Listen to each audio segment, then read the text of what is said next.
Hey everybody, how's it going? My name is Miles Whitboyer, and y'all, you guys have stumbled into the Photographic Collective podcast. Hey, first things first, let me tell you, thank you for being here. It's such a big deal to me every week to show up and give back little tidbits of information or things that I've learned or relationships that I've built or friendships that I have over the last 15 years as a wedding photographer.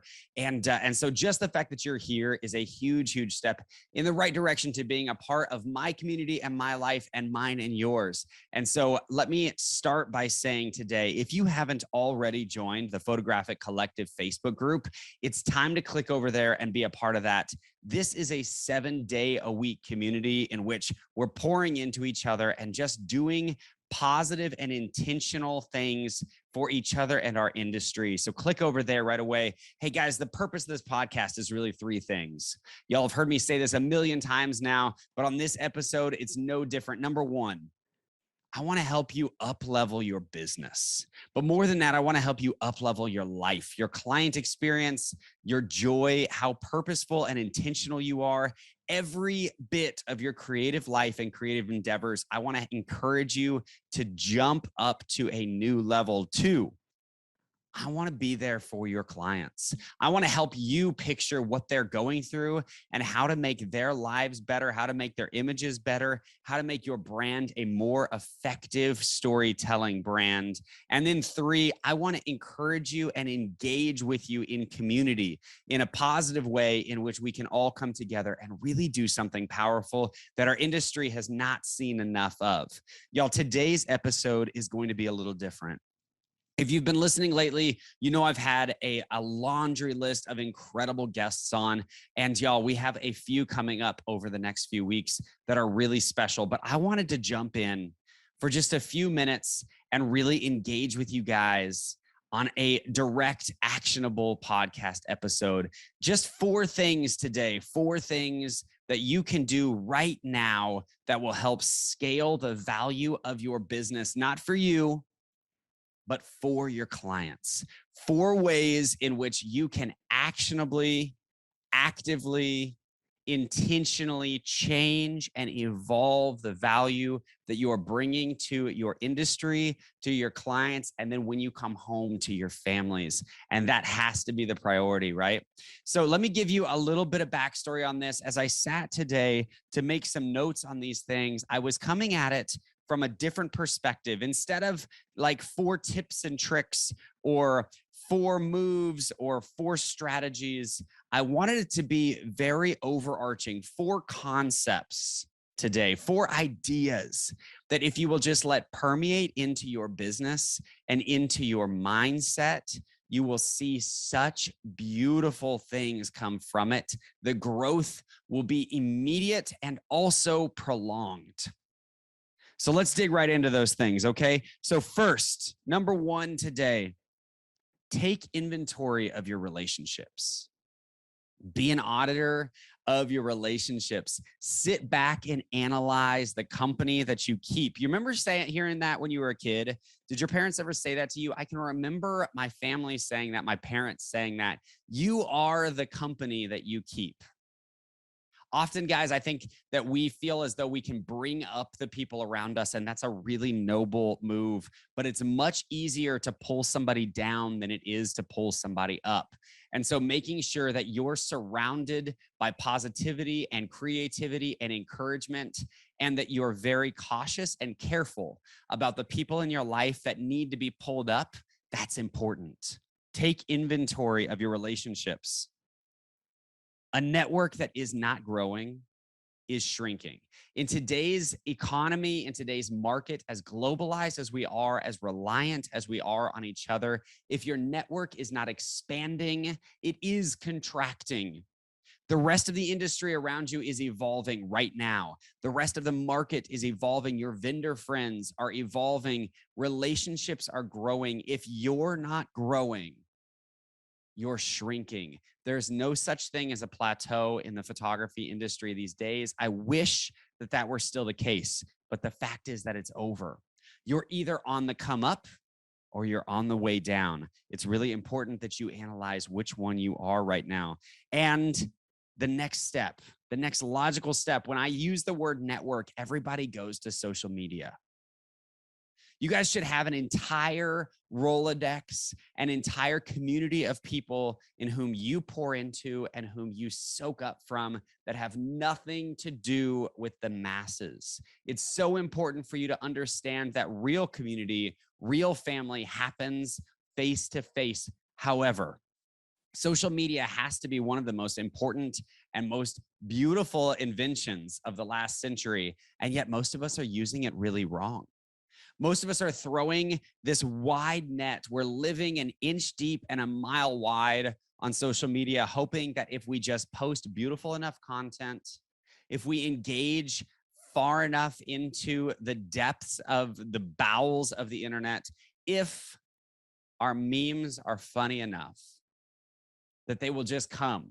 You guys, that hordes and tens of thousands of fans will flock to us and show up at our door, and that we will have more work than we know what to do with. And guys, that is so flawed. It's not even funny. Social media does not work that way. Your business will not grow that way. Your brand will not evolve that way. Your value will not change that way. Social media is only powerful when it operates an inch wide and a mile deep. If you have 10,000 friends on a social media platform, you should have 10,000 direct messages going on. These are people in which you should be engaging with on a personal level, people that you can learn from, not necessarily just new business opportunities, but actual human beings on the other end of a screen that can add value to your life, but more importantly, that have followed you, that have hit the vulnerability button to say, I'm wondering what they can do for me. How beautiful and powerful and intentional is it when you view your followers as people that you can serve, potential clients in which you can meet, areas in which you can fulfill need and answer problems and solve for issues. You guys, we're doing it right now. If you're listening to this podcast, if you're over on YouTube watching me in my office, if you're going to catch the clip of this on Instagram or over in the Facebook group, you guys, we're doing it right now. This is social media in action. This is me giving, not so that I get in return, not so that you guys monetize or click over or buy, but so that you understand that simply by being in relationship with somebody, you're adding value to them. All right, number 2 today. That was all number 1, by the way. So if your minds aren't blown yet, maybe this one will do it. Maybe I'm giving myself too much credit. Number 2, consider if you're evolving or just changing. I'll say that one more time. You've got to consider whether you're evolving, whether you're growing, or are you just changing? You know what? Most of us confuse being busy with being productive. Most of us will fill up our days with things that we can do so that at the end of the day, we can flop into bed exhausted and say, oh my gosh, I did it today. But most of us never go far enough into say, well, what did you do? What did you actually accomplish? Are you evolving or are you just changing? You see, brand growth is a great thing. Brand growth is a good thing, but brand inconsistency is a bad thing. Change in and of itself is not good, but change with intention is important. I'll say that one more time. Change in and of itself is not good. Deciding on Monday you want your logo to look like this, and on Friday you want your logo to look like that. Deciding that you want your editing to have one style for one shoot and another style for another shoot. Deciding that you're going to change your brand, your blog, your website on a whim every time the wind blows, that is a bad thing. But change with intention, change with purpose, change seeing where you want to head and go, where the future needs to look like for you to feel successful, defining those things and having a trajectory set in which you're going the right direction. Now that is powerful. Trendy businesses die with trends. You know, when you build everything on what is hot today, you're obsolete tomorrow. The most beautiful brands around us, the most powerful brands in our world today have future-proofed themselves by acting on just a few core principles. One, keep it simple. You know, Nike and Apple, the one thing that they've done beautifully over the years is to evolve with this idea: just keep it simple. Our industry is flooded with trend right now. We're evolving probably quicker than any other industry that I can think of. The technology that we have available to us today wasn't even fathomable about 6 years ago. We had no idea that we could process images as quickly or as high quality, that we could turn over clients, that we could run companies this successful with this many zeros behind them just a decade ago. And 15 years ago, we were all still shooting film, trying to figure out whether the digital thing was even going to work.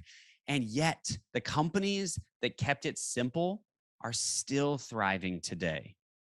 So I'm going to ask you something really clearly, very analytical, for you to sit down with a pen and paper and think through today. What are your pillars for growth? What is it in which you are building your company on that will not change?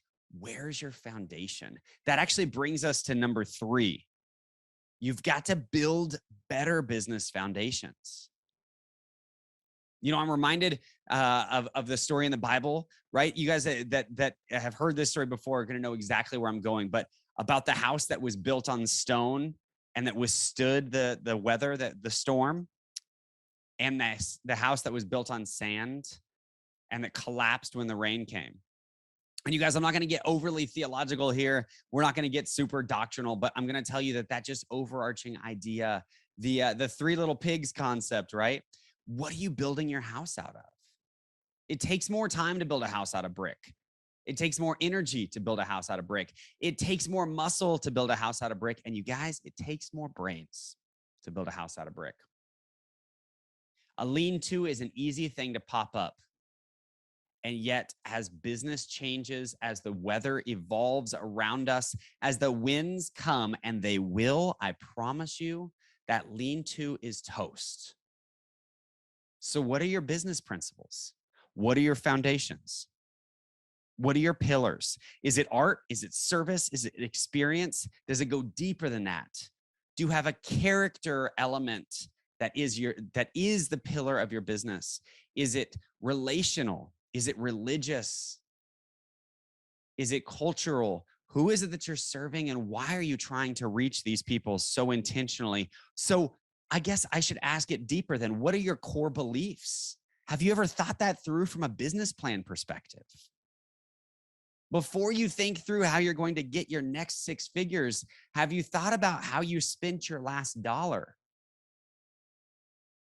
Who is it that you're showing up for, and why are you showing up, and why does it matter? Where does your character fit inside your company? These are the things in which, when you can iron out, when you can decide, these are the people that I'm doing this for, these are the beliefs that I'm doing this because of, this is why my soul craves being an artist. When you can solve for those questions, suddenly the evolution of your business becomes a byproduct of your joy.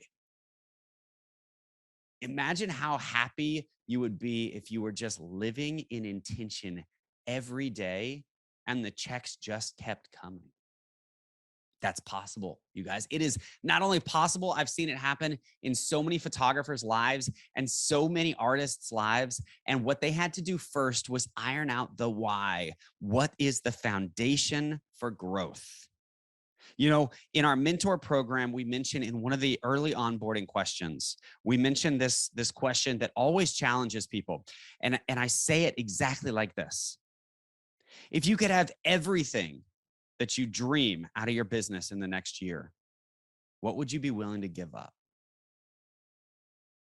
Often the elimination theory, the idea of losing something to gain something else, makes us a little uncomfortable.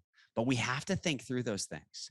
What is it that you would gladly lose to see all your dreams come true? And you know what? When you think through things that analytically, you'll realize in a hurry that success isn't everything. There has to be some foundational, formal concepts in your mind, some actual backbone to the things that you won't lose no matter what. Now, if you will make those things your foundation, if you'll make those your pillars and you'll grow on those, any growth is strong growth. All right. The fourth thing today, we're already there. The fourth thing is just try new things. Now, this goes hand in hand with the idea of evolving your business, but it's much simpler than that.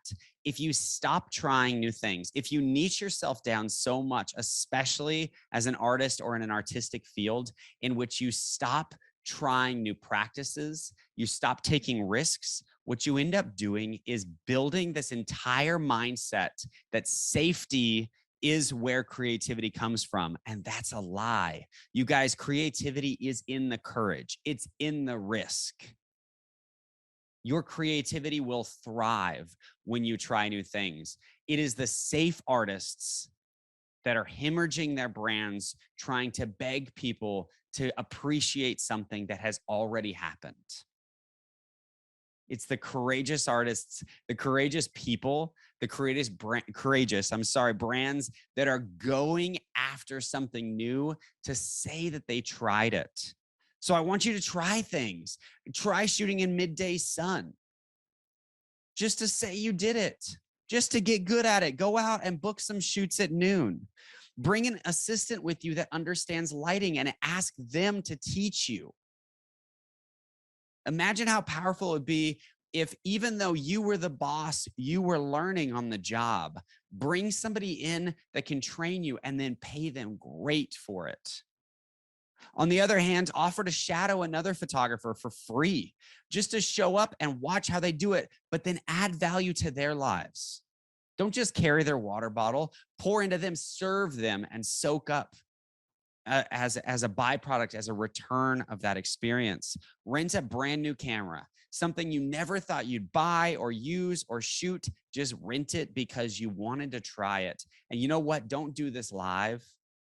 That's a pro tip right there. Don't do this on a shoot where your clients are expecting a lot out of you. Just do it from your own free time. Waste a little bit of money to see what you're missing. You know what?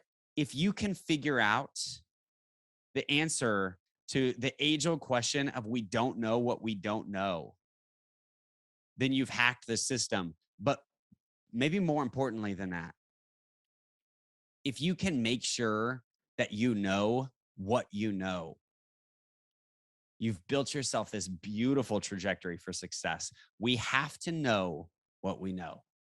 We have to grasp where we're at. We have to be able to have an outsider's perspective on what our skills are and what our shortcomings are. And we have to try new things.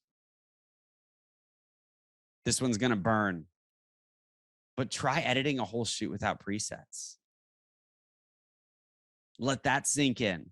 If that doesn't strike some fear, but you guys, there was a time not long ago, just a few years ago, before presets, before Adobe Lightroom, where we were using actions for everything. And before actions, we were actually hand editing everything. And before hand editing everything, gasp, we were sending things to the darkroom and doing it right in camera.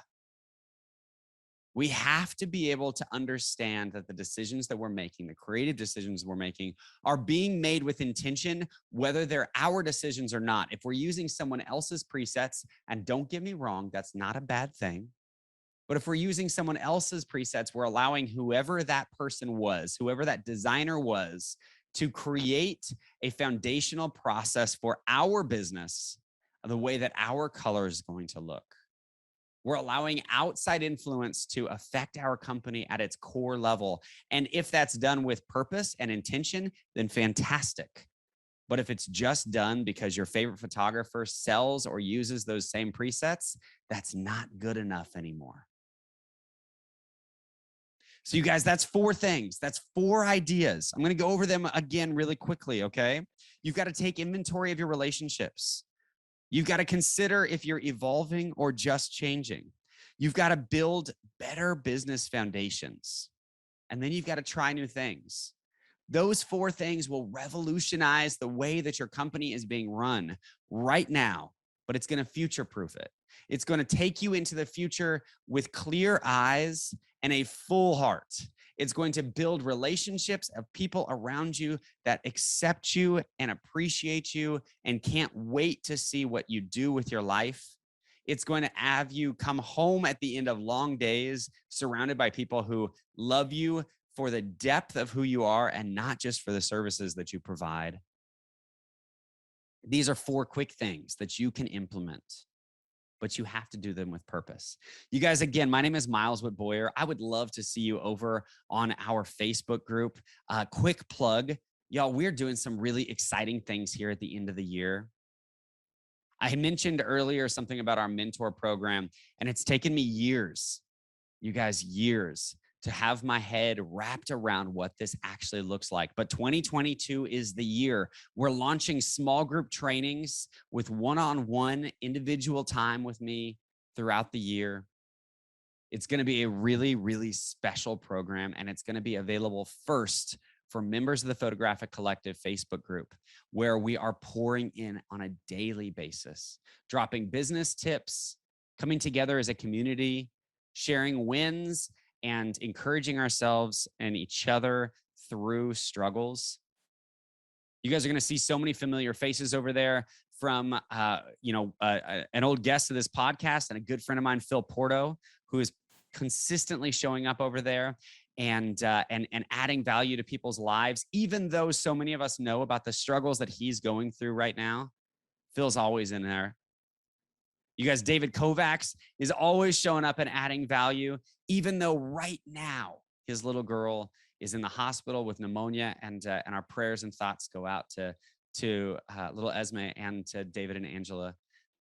You guys are going to see Brandon Bucheri over there on his Monday business notes, giving us ideas and ways that we can encourage and engage with our business directly, that we can add more profit, add more intentionality. You guys, Jared Fincher, who edits this podcast, is over there always engaging and always encouraging people to show up. And then there's some big names, y'all. There's some big names, Don Photo and Paul Von Reeder, and just friends and friends and friends that are just sitting over there waiting for you to be a part of it. And you don't have to speak up right away. That's okay. Just join us, okay? Hey, I hope that you guys go into the rest of this week with a lot of love for how powerful it is that you get to call this work. Thank you so much for taking the time to listen to this today. Thank you so, so much for just giving me a little piece of the real estate of your life. If I can do anything for you, you guys, my email address and my Instagram handle are in the show notes, and I would love to hear from you directly in the DM. An inch wide and a mile deep. You guys have a great day, okay?